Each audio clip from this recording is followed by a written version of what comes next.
سڵاتان لێبێت و ئەم کاتتان باش بینەرانی خۆشەویستی تەلەڤیزیۆنی کۆمەڵە بە یارمەتی هاوڕێیانی هاوکارم لە خزمەتتاندام بۆ پێشکەشکردنی گەشتی هەواڵەکانی ڕۆژی دووشەممە سەرەتا سەردەڕێی گرنگترین هەواڵەکان.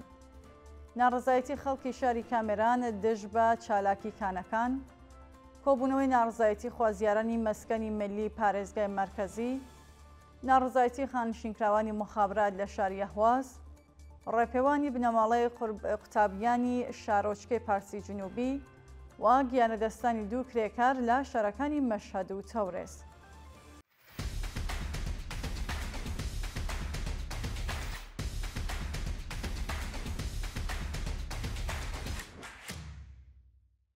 ناڕزایەتی یەکێک لە گوندەکانی شاری کامێران دژ بە چالاکی کانەکان. ڕۆژی یەکشەممە 20 ڕەزبەر کۆمەڵێک لە خەڵکی گوندی شایەنی سەر بە شاری کامێران دژ بە چالاکی کانەکانی ئەو ناوچەیە ناڕزایەتیان دەربڕی. خەڵکی ئەو گوندە ئاماژەبەوە دەکەن کە بەهۆی چالاکیەکانی ئەو کانگایە زیانێکی زۆر بەر سروشت و سەرچاوە ئاویەکان کەوتووە و خوازیاری کۆتایی هاتنی چالاکیەکانی کانگای مەنگەنێز لە تەنیژ ئەو گوندە و هەروەها سزادانی تاوانباران لە دادگایەکی دادپەروەرانەدا بوون.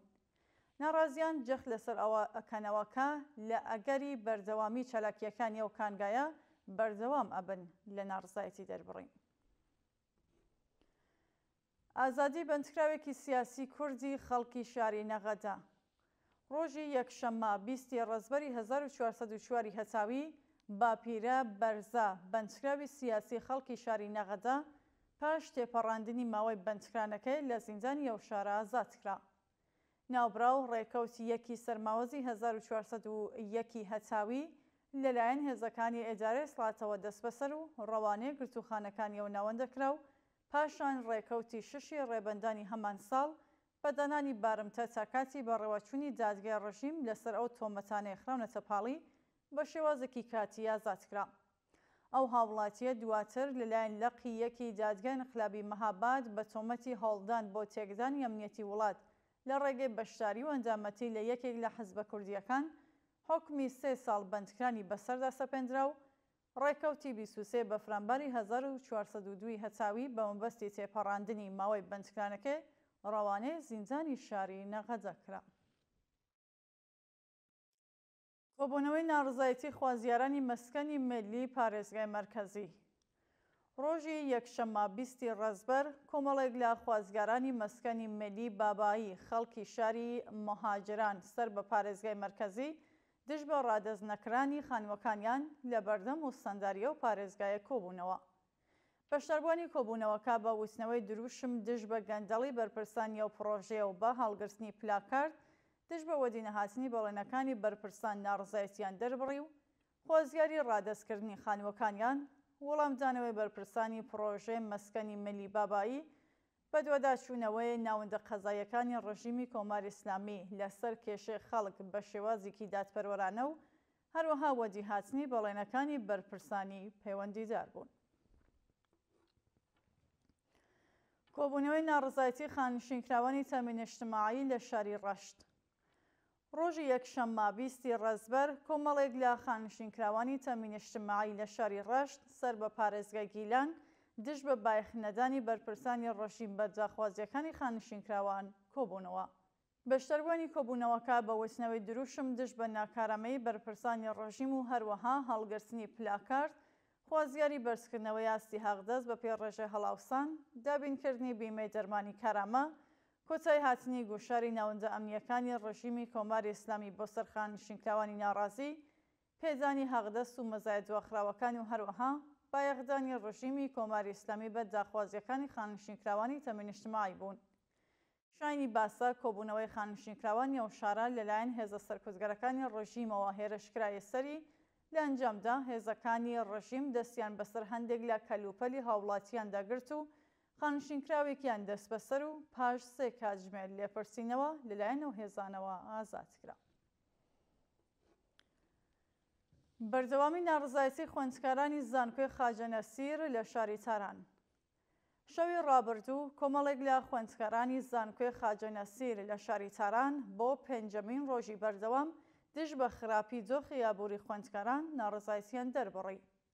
خوێندکارانی ناڕازیە ماژەبەوە دەکەن کە بەهۆی خراپی دۆخی خواردنی سلفی خابگاکان یێوزانکۆیە کۆمەڵێکی زۆر لە خوێندکاران تووشی نەخۆشی بوون و بە وتنەوەی دروشم دژ بە گەندەڵی بەرپرسان یێوزانکۆیە خوازیاری باشکردنی کوالەتی خواردنی سلف، کەمکردنەوەی شەهریە، بایەخدانی بەرپرسانی ڕژیمی کۆماری ئیسلامی بە دۆخی یابووری خوێندکاران، دابینکرانی سەرویسی هاتوچووی خوێندکاران و هەروەها کۆتایی هاتنی گۆشاری ناوەندە ئەمنیەتیەکان لەسەر خوێندکارانی ناڕازی بوون. ناڕزایەتی خانشینکراوانی مۆخابرات لە شاری ئەهواز. ڕۆژی یەکشەممە 20 ڕەزبەر خانشینکراوانی مۆخابرات لە شاری ئەهواز دژ بە بایەخدانی بەرپرسانی ڕژیمی کۆماری ئیسلامی بە ژیان و معیشەتی خانشینکراوان کۆبوونەوە. خانشینکراوانی ناڕازی لە کۆبوونەوەکەدا بە وتنەوەی دروشم دژ بە بەرپرسانی گەندەڵی سندوقەکانی خانشینکراوان و هەروەها هەڵگرتنی پلاکارد، خوازیاری بەرزکردنەوەی ئاستی حەقدەست بە پێی ڕێژەی هەڵاوسان، دابینکردنی بیمەی دەرمانی کارامە، پێدانی حەقدەست و مەزایە دۆخراوەکان، وەدی هاتنی بەڵێنەکانی بەرپرسان، سەربەخۆی سندوقی خانشینکراوانی مخابرات و هەروەها ئازادی دەستبەجێ خانشینکراوانی دەست بەسەرکراو لەلایەن هێزەکانی ڕژیمەوە بوون. ڕێپێوانی بنەماڵەی قوسابیانی شارۆچکەی پارسی جنوبی. ڕۆژی ڕابردوو کۆمەڵێک لە بنەماڵەی قوسابیانی شارۆچکەی پارسی جنوبی سەر بە پارێزگای بوشەر دژ بە لەسەرەوەبوونی شەهریەی قوسابخانەکان ناڕزایەتیان دەربڕی. بنەماڵەی قوسابیانی ئەو شارۆچکەیە بە بەرپایی ڕێپێوانێک، هەڵگرتنی پلاکارد و هەروەها وتنەوەی دروشم دژ بە وەڵام نەدانەوەی بەرپرسانی ڕژیم سەبارەت بە کێشەی قوسابیان، خوازیاری کەمکردنەوەی شەهریەی قوسابخانەکان و سازکردنی قوسابخانەی دەوڵەتی لە ئەو شارۆچکەیە بوون. بنەماڵەکان هەروەها ئاماژیان بەوە کرد کە بەرپرسانی قوسابخانەکانی ئەو شارۆچکەیە ساڵانە شەهریەی منداڵەکانیان بەرسەر دەکەنەوە و حسابی بانکی چاکەکەسی خۆیان بە مەبەستی وەرگرتنی شەهریەکان بەکاردێن. کۆبوونەوەی ناڕزایەتی کرێکارانی فەزای سەوزی عەسەلویە. ڕۆژی یەکشەممە 20 ڕەزبەر کۆمەڵێک لە کرێکارانی فەزای سەوزی شاغەڵ لە ناوچە تایبەتەکانی عەسەلویە دژ بە پێنەدانی حەقدەسە دۆخراوەکانیان کۆبوونەوە.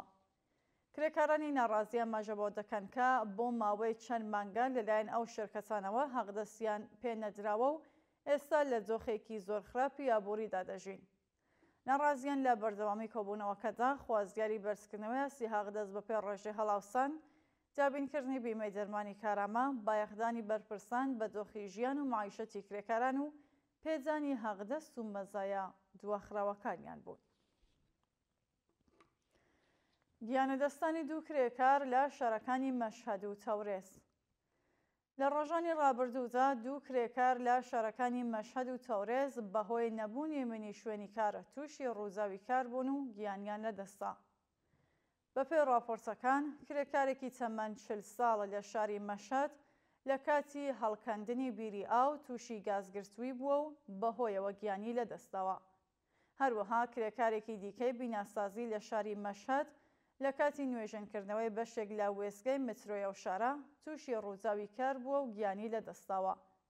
شانی باسا ساڵی ڕابردوو بەهۆی بایەخنەدانی بەرپرسانی ڕژیمی کۆماری ئیسلامی بە ئیمنی شوێنی کاری کرێکاران 2042 کەس گیانیان لەدەستاوە و بە هەزاران کەسی دیکەش بە سەختی بریندار یان کەمەندان بوون. دەستپێکردنی گواستنەوەی دیلەکانی شار لە غەزە. بەیانی دووشەممە 21 ڕەزبەر ڕێکخراوی خاچی سوور لە غەزە ڕاگەیاند کە تا ئێستا لە یەکەمین قۆناغ 7 دیلی شەڕ لەلایەن حەماسەوە ڕادەستیان کراون. بەپێی راپۆرتەکان ئەم پرۆسەیە بەشێکە لە یەکەمین قۆناغی ڕێکۆچەنامەی ئاگربەستی نێوانی غەزە و ئیسرائیل و لە دوو قۆناغدا بەڕێوە دەچێت کە قۆناغی یەکەم 7 کەس ڕادەست و لە قۆناغی دووهەمدا 13 کەس واتە ئێستا 20 کەس ڕادەستی خاچی سوور کراون. بە وتەی سەرچاوە خۆجەیەکانی هەواڵ، ڕەوتی ڕادەستکرانی دیلەکانی شەڕ لە چەند ناوچەیەکی غەزە بەڕێوە دەچێت و ڕێکخراوی خاچی سوور لە غەزە بەرپرسیارەتی وەرگرتنی دیلەکان و ڕادەستکرانی دیلەکانی بە ئیسرائیل لە ئەستۆدایە. بینەرانی خۆشەویست، هەواڵەکانتان پێشکەشکرا، هەر شاد و ئاسوودە بن.